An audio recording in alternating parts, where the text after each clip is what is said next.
Juliana Reis, ela é atriz e trabalha como arte terapeuta no CAPS Itapeva. Uma salva de palmas, por favor, Juliana Reis.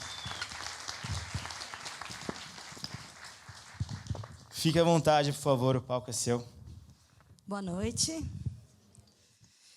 Primeiro, eu gostaria de agradecer o convite do Elias.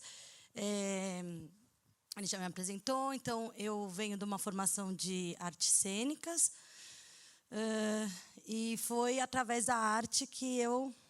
Obrigada. Através da arte que eu conheci o CAPS.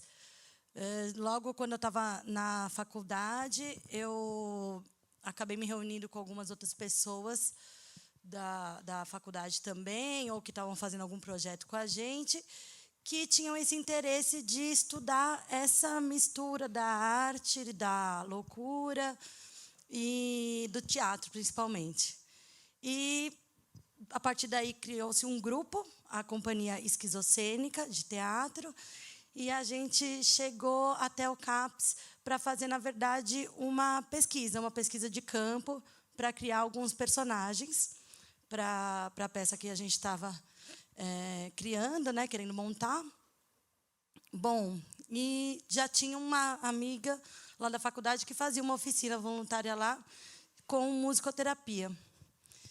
Bom, o que eu achei que me chamou muita atenção quando eu entrei no CAPS é que eu não sabia diferenciar, né? Lógico que uma ou outra pessoa assim, mas eu não tinha a certeza de quem estava ali como usuário do serviço ou como trabalhador do serviço. E isso me chamou a atenção bastante. A gente não conseguiu ficar só na pesquisa, a gente quis até propor alguma forma de contrapartida, então a gente propôs fazer uma oficina temporária de teatro lá no CAPS. E essa oficina se estendeu. Ela começou em 2005 e foi se estendendo. Eu acabei contratada pelo CAPS e essa oficina acontece até hoje. E deu início a um grupo de teatro dentro do CAPS chamado Grupo Noturno do Dia de Teatro. Eles fazem apresentações desde essa época, de 2005, 2006, e com várias montagens diferentes, em vários contextos. Já nos apresentamos no Centro Cultural Vergueiro, em lançamento de livro, enfim, em biblioteca, diversos eventos bem diferentes uns dos outros. E aí, essa entrada no CAPS foi exatamente porque existia um grupo dentro do CAPS para pensar atividades artísticas lá dentro. Então, além do teatro, lá, hoje em dia, tem oficina de escrita, que é esse grupo, né, que deu origem a esse jornal que o Elias mostrou para vocês, é o grupo Tarja Preta. A gente brinca muito com esse nome, né? Daqui a pouco eu vou falar um pouco da loucura. E eu acho que, apesar de qualquer conceito que possa ter, são nomes que são muito naturais, né, para as pessoas que estão lá no CAPS, tanto para os trabalhadores quanto para os usuários. Está todo mundo muito familiarizado com esse nome, apesar de ser um conceito tão abrangente. Tem oficina de escrita, tem oficina de geração de renda, né? Tem diversos tipos de trabalho lá dentro, voltados à economia solidária. Na época, tinha oficina de musicoterapia, marcenaria, dança. Então, a arte sempre está junto, né, no serviço. E também tem esse paralelo, né, de que muitos artistas foram considerados loucos e, ao mesmo tempo, gênios. Eu já vou entrar nisso. Sim. Vou explicar. Então, o CAPS, essa sigla foi criada pelos próprios usuários do serviço, mas ele é uma sigla para Centro de Atenção Psicossocial. Ele é um serviço que ele surge exatamente em 1987, né, posterior à Carta de Bauru, e é um serviço substitutivo aos manicômios. Então, não só aqui no Brasil, como no mundo, vinha um movimento de questionar os maus tratos, questionar se a pessoa deveria ficar privada da sua liberdade, o que isso poderia contribuir para a pessoa, ou se era somente uma maneira de excluir essa pessoa da sociedade. Enfim, e até, por exemplo, na Itália, tem uma ideia do tipo, se a sociedade produz a loucura, então ela tem que também se haver com ela. Né? Não dá para simplesmente eliminar. E, nesse movimento, então, são criados os CAPs. O CAPs ele é aberto. Né? Então, ele é um serviço que visa mesmo a não internação. Né? E, posterior ao surgimento do CAPs, vem junto também a luta antimanicomial, que, mais para frente, vai fazer com que isso seja efetivado em forma de lei. Né? Em 2001, a Lei 10.216, que ela visa mesmo o fechamento dos manicômios. E agora a gente está num processo meio de retrocesso. Não vou me ater muito a isso agora. Bom, enfim, tempos difíceis nesse momento. Vou olhar minha cola aqui, só um minutinho, só para não perder. Assim, só para fechar essa questão do CAPs, o que eu vejo assim, de mais interessante no serviço é que, primeiro, né, ele descentraliza o saber apenas no médico e o tratamento apenas na medicação, né, para vários saberes. Então, todos os CAPs de São Paulo e do Brasil, importante dizer, né, a partir do momento que, em 1987, é fundado o primeiro CAPs, que é exatamente onde eu trabalho, o CAPs Itapeva, né, ele foi apelidado de CAPs Itapeva porque fica ali próximo do MASP, na Rua Itapeva, mas ele se chama Professor Luiz da Rocha Cerqueira. E, a partir disso, começa a ser construída mesmo uma política de saúde mental em que o serviço é regionalizado. Então, tem CAPs espalhados, né, por toda a cidade e por todo o Brasil, mesmo para substituir os manicômios. Bom, e todos os CAPs funcionam com uma equipe multidisciplinar. Então, essa ideia da construção do saber. Então, não tem mais só o psiquiatra e o psicólogo trabalhando. Tem assistente social, tem terapeuta ocupacional, tem enfermeiro, tem, no caso lá do nosso CAPs, tinha um educador físico, a musicoterapeuta, pedagoga, deixa eu ver se eu não vou esquecer ninguém, os técnicos em enfermagem, a parte administrativa que, apesar de cuidar principalmente da parte administrativa, está sempre em contato com tudo que está acontecendo lá e muito misturada com o trabalho, né, com o trabalho clínico. O projeto singular, então, a partir do momento que esse serviço passa a vigorar, não é tão entendido como a pessoa tem uma patologia, um transtorno, um sofrimento, e para cada caixinha a gente vai usar aquele remédio ou aquele processo. Né? Então, é entendido que cada um é único. Né? Então, cada um precisa de um projeto singular de tratamento. Bom, e a questão da horizontalidade, né? Então, esse saber que é constituído de forma multidisciplinar também passa pelo usuário, né? Então, o projeto ele é pensado junto com o usuário e cada vez mais ele vai tomando, né? A ideia é cada vez mais que ele tenha cada vez mais autonomia, né? Pensando na direção do tratamento dele, pensando o que é tratamento para ele. Né? Eu acho que aí a gente já entra um pouco nessa ideia do que é loucura. Né? Às vezes, a gente tem um ideal do que seria uma pessoa sã, né? Ou um ideal de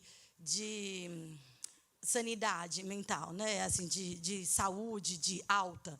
Né? E nem sempre é exatamente o que a pessoa procura, né? Então, esse projeto sendo construído junto, a gente é capaz de fazer, né, de tentar ir atrás daquilo que a pessoa acredita que seja, de fato, o melhor para ela. Mas, para entrar um pouco no... Alguém ficou com alguma dúvida sobre o CAPS? Né? Vocês podem, de verdade, interromper. Oi? Pode, é aberto. É aberto. É aberto, é um serviço público, faz parte do SUS. Tá. E não precisa de encaminhamento também.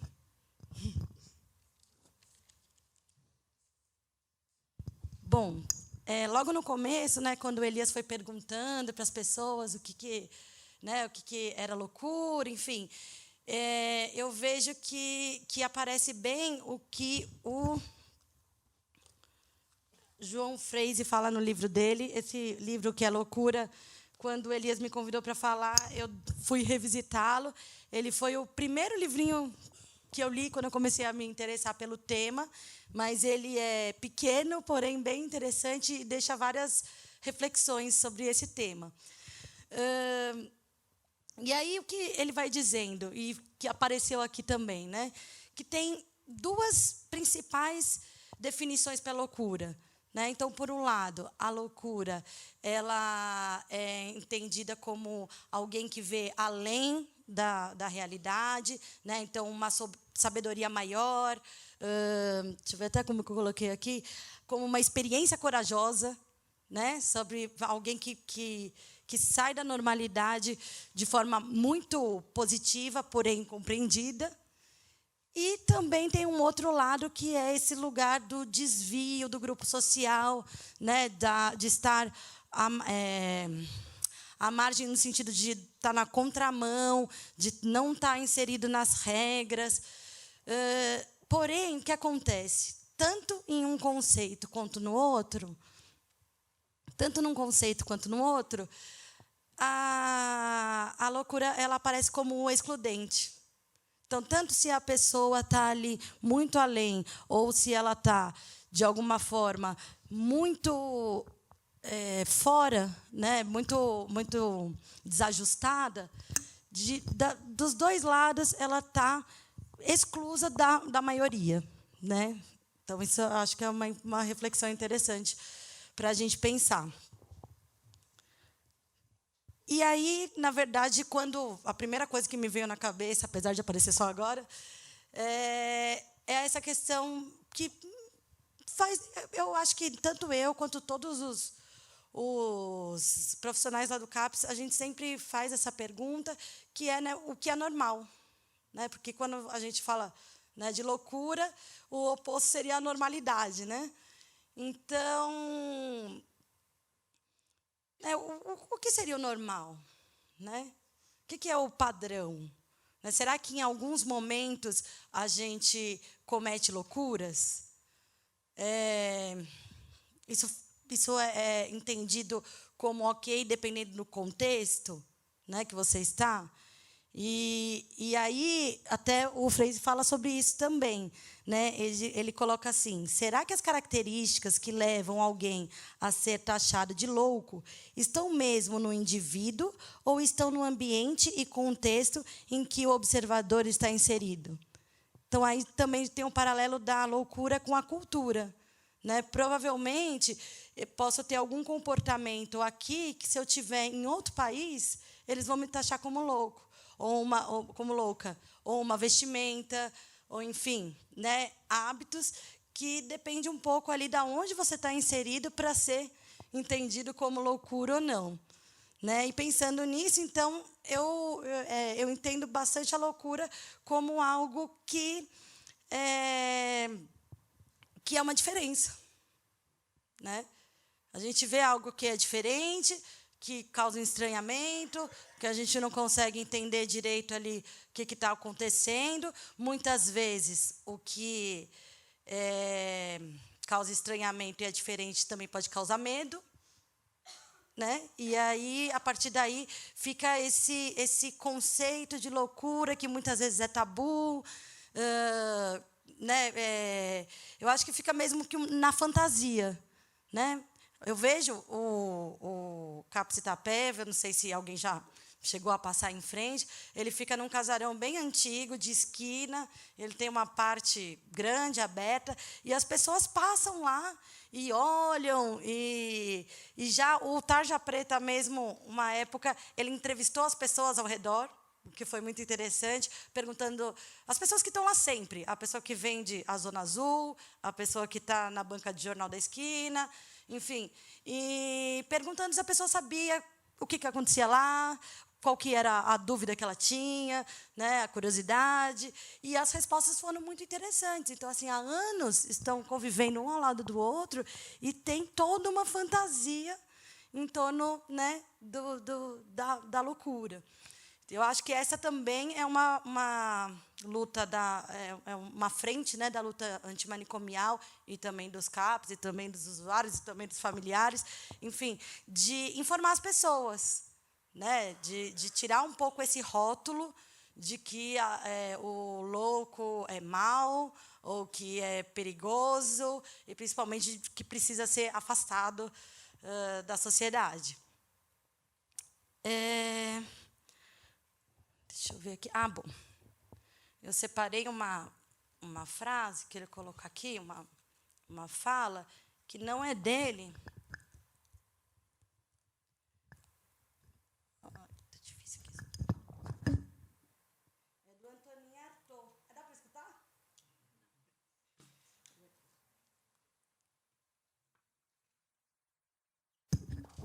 É do Antonin Artaud. Ele foi um artista, também escritor, também ator, e também ficou, por um tempo, dentro de um hospital psiquiátrico. Então, ele tem muitos escritos interessantes, inclusive uma carta aos donos dos manicômios, mas eu não vou ler ela agora.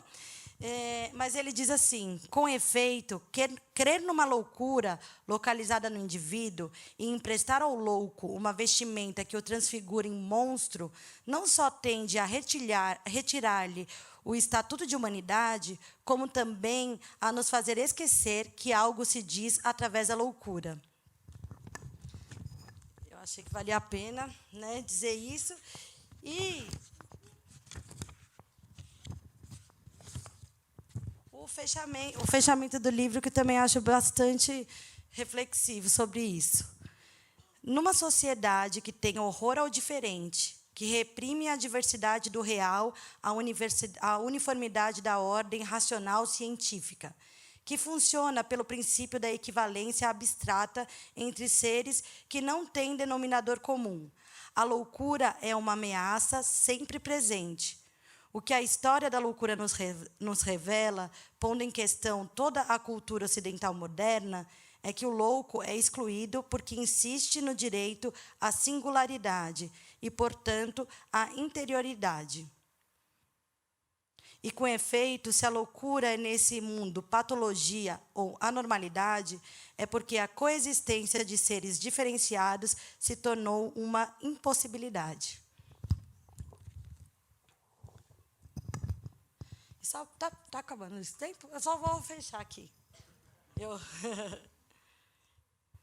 Eu separei também uma frase que eu gosto bastante, da Nise da Silveira, que, né, foi uma das precursoras desse trabalho da arte com a saúde mental, no sentido de pensar na arte como um caminho para um possível entendimento, ou uma possível expressão daquilo que, às vezes, está aprisionado, né, e angustiando. Deixa eu ver onde está isso. Assim. Não se curem além da conta. Gente curada demais é gente curada demais é gente chata. Todo mundo tem um pouco de loucura. Vou lhes fazer um pedido. Vivam a imaginação, pois ela é a nossa realidade mais profunda. Felizmente, eu nunca convivi com pessoas muito ajuizadas. É isso.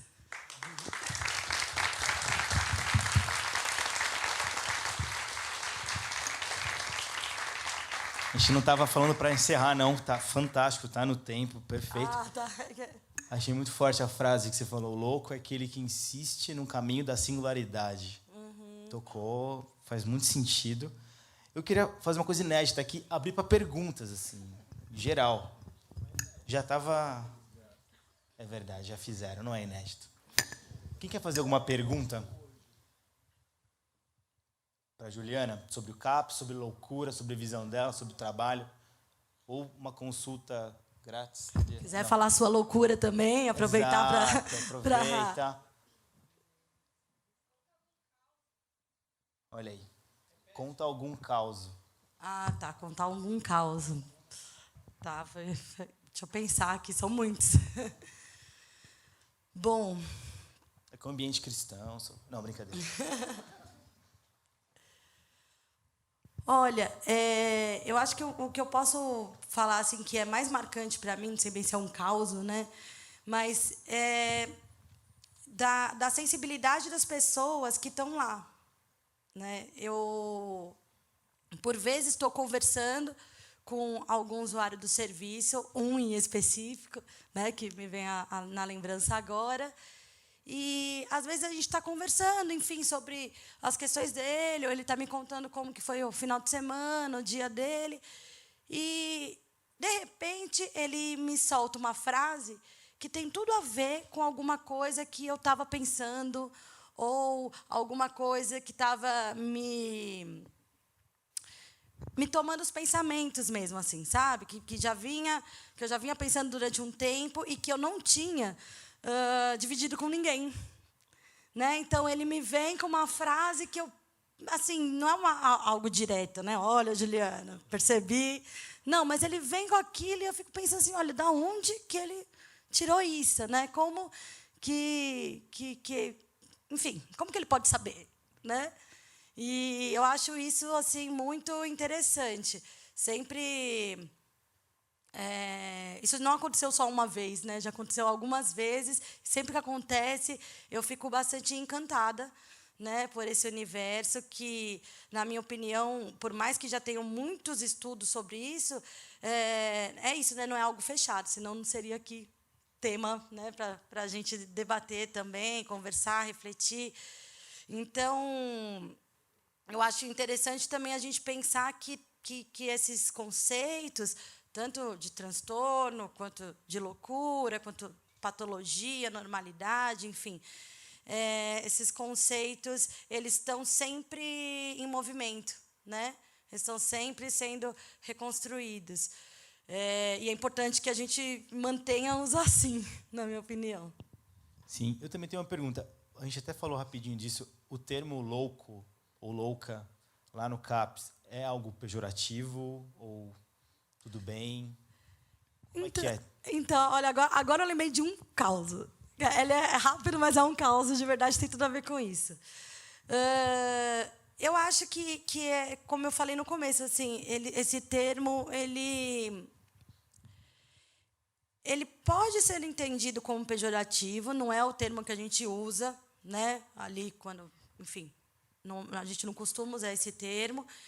Porém, é um termo que está todo mundo familiarizado, que a gente brinca com isso. Isso. Tem o Caps Lock, teve uma época que tinha... eu não tinha falado do Caps Lock, né? A gente tem o Tarja Preta, a gente tem a oficina de informática, que é o Caps Lock, né? Enfim... É de uma poesia, cara. Um parnasianismo. A gente também tinha uma outra oficina que era mais ligada à moda, confecção de roupas, e fazia alguns desfiles, e chamada das doidas. Então, eu acho que esses nomes, eles fazem muito parte do universo. Não tem como falar, não, então não sou louco, né? E o caos é que uma vez a gente estava lá no grupo de teatro, e a gente estava fazendo um exercício, enfim. E aí, para fazer o exercício, uma das pessoas subiu em cima da mesa e começou a fazer o personagem dela, a fala. Só que, na hora que ela foi descer, ela escorregou. Enfim, escorregou, deu uma escorregadinha ali. E aí eu falei assim, você é louca? Porque, enfim, ela ia se machucar. Ela não se machucou, mas, enfim, saiu, né? E aí ela falou, sou. Né? Então... Mas um caos, assim, acho que Sensacional. responde, né? Ela topou ali na esportiva. Estão surgindo outras agora, dúvidas no ponto aqui. Não, brincadeira. Eu sentindo o Serginho Groisman com isso aqui. Mas, de fato, acho que tem muita coisa para a gente falar ainda. E é o seguinte, Juliana estará ali fora. Se topa uma conversa, se alguém quiser falar com você, tirar alguma dúvida depois daqui. Sim, à vontade. Que a gente vamos seguir a programação agora, mas, cara, fantástico que você trouxe. E, para terminar, a gente teria hoje uma participação de um dos usuários do CAPS, né, Juliana? O Fernando, Sim, é isso? ficou um pouquinho em cima, né? A gente não conseguiu se organizar direito, mas um dos usuários que estava presente lá na Casa das Rosas, ele faria parte aqui da fala junto, aliás, era, né, o ideal, mas ele não conseguiu estar presente. Não, e a gente gostaria que ele falasse aqui para dar voz também. A gente ouviu tanto essa parte do seu trabalho, que é prático também, mas alguém que está vivendo ali. E como não está, nesse jornalzinho tem algumas produções. Eu queria ler só 2 curtas para a gente trazer essa voz aqui. Então, aquela curtinha, você pode terminar com ela, eu vou ler essa um pouquinho maior. Ah, tá, tudo bem. Aquela da saúde lá, que é punk, assim, a gente termina. Essa produção é da Soraya de Moraes Silva, é uma das usuárias do CAPS, então, né? Diz assim: o tempo. O tempo é bom, ele mostra a realidade da vida, tempos bons e ruins. O tempo é a energia mais forte que existe. Nele você fica mais sábio e aprende que nem tudo é como a gente quer, mas o tempo te dará a experiência. O tempo é assim, de dia e de noite, esse é o tempo. A vida é no tempo. Nos traz a verdade, porque o tempo que mostrará a grande verdade é o tempo e a verdade, que são algo em comum para a vida. Um tempo melhor. Soraya de Moraes Silva. Para fechar. E esse é curtinho, é da Cíntia, e diz assim: a saúde é do povo, não pode ser privatizada.